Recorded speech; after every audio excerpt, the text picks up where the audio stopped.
This copyrighted telecast may not be reproduced, retransmitted, or used in any form without the authorized written consent of NASCAR Broadcasting. NASCAR would like to thank all of our loyal fans for your continued support, and we hope you enjoyed today's broadcast. Doesn't necessarily mean anything. As for Kyle Busch, I spoke with their crew this morning. Big changes for the start of this race. They actually found something at the end of final practice. Spin in front of you, guys. Yeah, it's over in turns 1 and 2 is where the incident has taken place. Mike Harmon. 54 of Mike Harmon. Sponsored by a pigeon racing group. Did you ever race pigeons? A what? Yeah, you're pigeons. Well, racing pigeons. Yeah. No. Yeah. Points. And he's up to 31st right now. And that yellow helped him. Also helped Michael Waltrip because it closed the gap up. You know, it's really, you can lose a lot of ground on the leader. And we got trouble in 2. Yep, spin in turn 2. 1 car around. The 0-2 machine around. Garrett Liberty out of Jonesboro, Georgia. Score Motorsports Chevy bringing out the second caution of the day. Diffel's been working through, but he almost spun back in turn 3 a couple of laps back. In fact, he lost 6 spots when he did that, and he's gaining ground back up.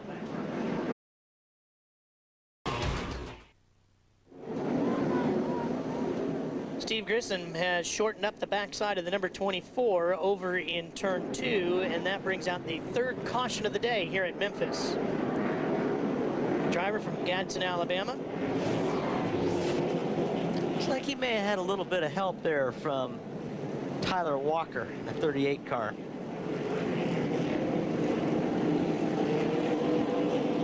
You can see the safety barriers there. Trouble in turn 2. 3 cars around. 4 now involved. 5 involved. Mike Wallace got caught up in that. The 4 car. The 00. Blake Feast is involved. Johnny Sauter. Yep. Wow, Fedewa, a lot of good race cars. Well, they were good race cars. Yeah. Ooh, looks like Sauter got down and he was real low on the racetrack, bumped up into the 12 car of Fedewa. Shelby Howard was involved, and they're still wrecking. Fedewa was still having trouble just getting back around. Yeah, it looks like somebody was angry with him, and that somebody would be Johnny Sauter. I think Johnny may have thought, can we see that wreck again? And they were really having trouble on both ends of the track yesterday. As we got cautioned out again, I'm going to stop talking because every behind him do, Ralph. We get a caution, but they fixed the car on both ends. They didn't have to do any compromise on the 5, and that's one of the reasons why it's running so well. Well, the 43 is the car that was involved. That's Aaron Fike. And Dave Blaney might be happy you were talking if you bring out yellows, because that's something he's been looking for. Yeah, I would think they're going to come in on this deal, get tires on it, but you know what? They're going to lose a lot of track position right now. But you got to come in at some point in time. I mean, now it just gets, we might as well just get it over with, doesn't it? Yeah, you're definitely going to come in on this one. I mean, you can go further. Mark Guerra, how's the Navy doing? Well, they're still sailing along. Alan Davis is the jack man for Dave Blaney. Got trouble there. Hang on a second. Turn 2 again. Boy, this has been a, we just saw the water down in turns 3 and 4, but turn 2, really the trouble spot today is the 56 now, Tim Sauter. Well, that's good for his brother. Yeah, tough day Johnny Sauter, because now he gets his lap, he gets the lucky dog, and he'll be back on the lead lap. And we've shortened up the backside of that race car, too. Mark, let's try this again. Take 2 with the Navy. Alan Davis is the jack man for Dave Blaney. Okay. Dave with more on the 21. Oh, Ralph, you got to spin it again, man.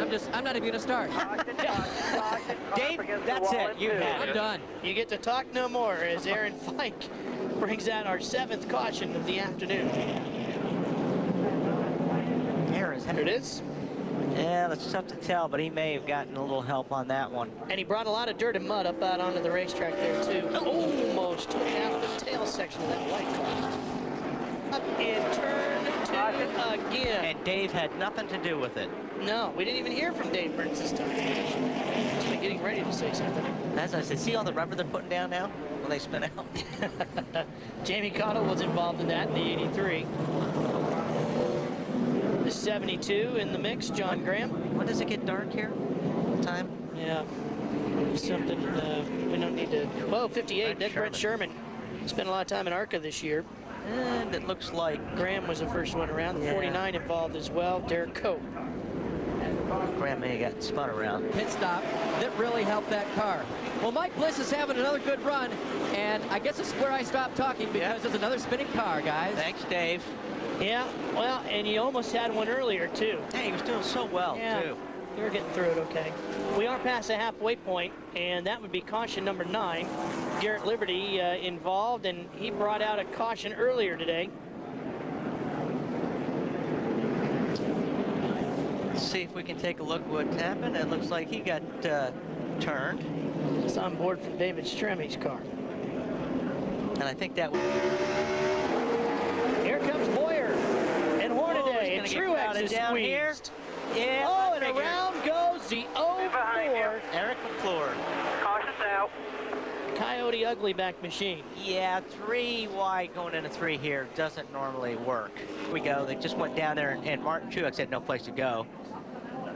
Obviously, he was in the middle, but they kind of squeezed in on him. And In 17th after leading many laps in the early stages of this, with Paul Menard right behind him at 18th, and that brightly painted number 11. yeah, they gambled. Guys just kind of jammed up here, and Oh, man, Blaney. yeah, they were bouncing off each other, but everybody drove away. I knew that was coming. 68. Kittleson, who had gotten his 3. Well, guess what? We don't have the caution. Oh, well.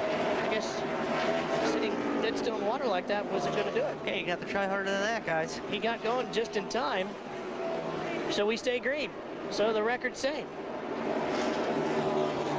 I don't have a problem with that record being safe. No, let's keep racing.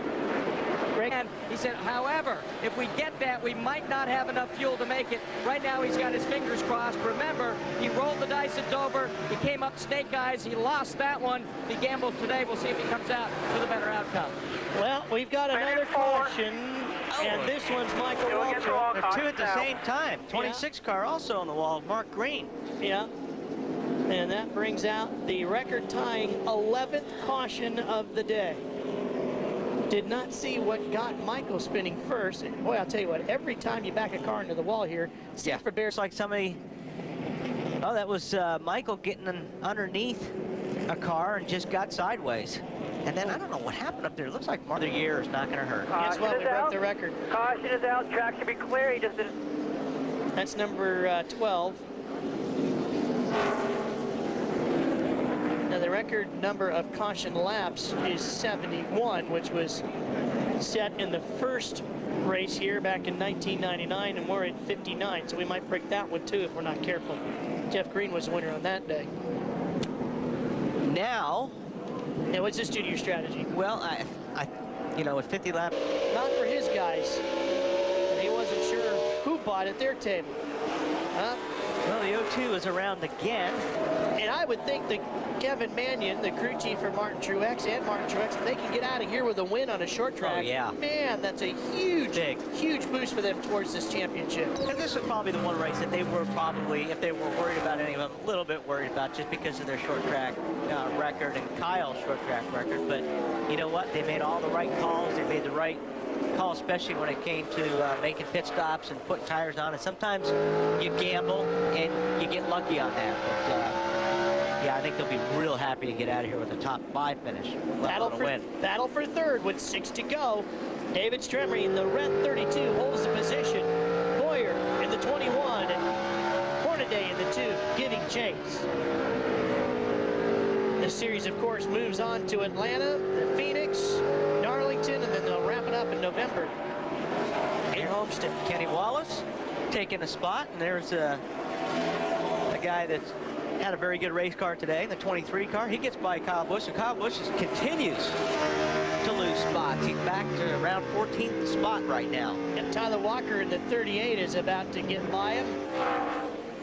Does, and Tyler will kick him back to 14th. The 87 gets by, that'll be another spot. So yeah, Kyle's just wishing this thing would be over. See what I mean about them tires? Yeah, the tires mean a lot. Yeah, you just want that grip, don't you? The 87 now. Gonna try to make this day a little bit longer and the pain a little bit greater. Todd Zagady. 4 to go. Here's a battle for the lead. Look here. Biffle now. Right there. Right with him. They're low. He only catches. 4 to go. 3 to go now. spin on the bottom. Off at 2 here, up against the wall. Up against the wall. No caution, no caution, caution. It's going to be a caution. Caution is out as Michael Waltrip brings out caution number 13. We're going to have a green white checker here probably. And Into the wall. yes, Michael got clobbered.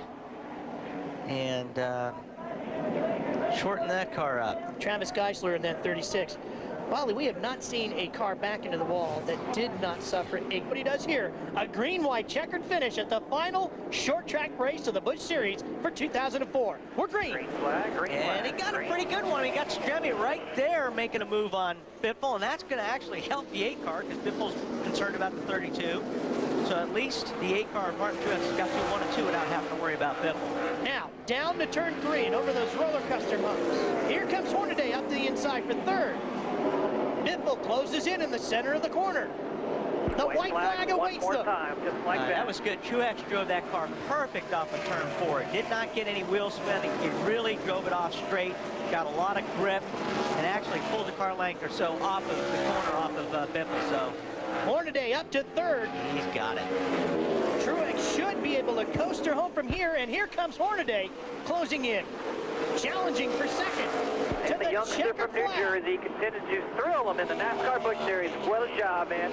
That he does as he wins the Sandtown He Dared to Rock 250, benefiting St. Jude Children's Research Hospital. Martin Truex takes the win. His 6th win in 2004, his 2nd on a short track, and it couldn't come at a better time. Yeah, that's good medicine for those guys in this championship. He increases his points lead by 64 to 208 over Kyle Busch, who ended up finishing back in 14th, Mark. I'm down. This copyrighted telecast may not be reproduced, retransmitted, or used in any form without the authorized written consent of NASCAR Broadcasting. NASCAR would like to thank all of our loyal fans for your continued support, and we hope you enjoyed today's broadcast.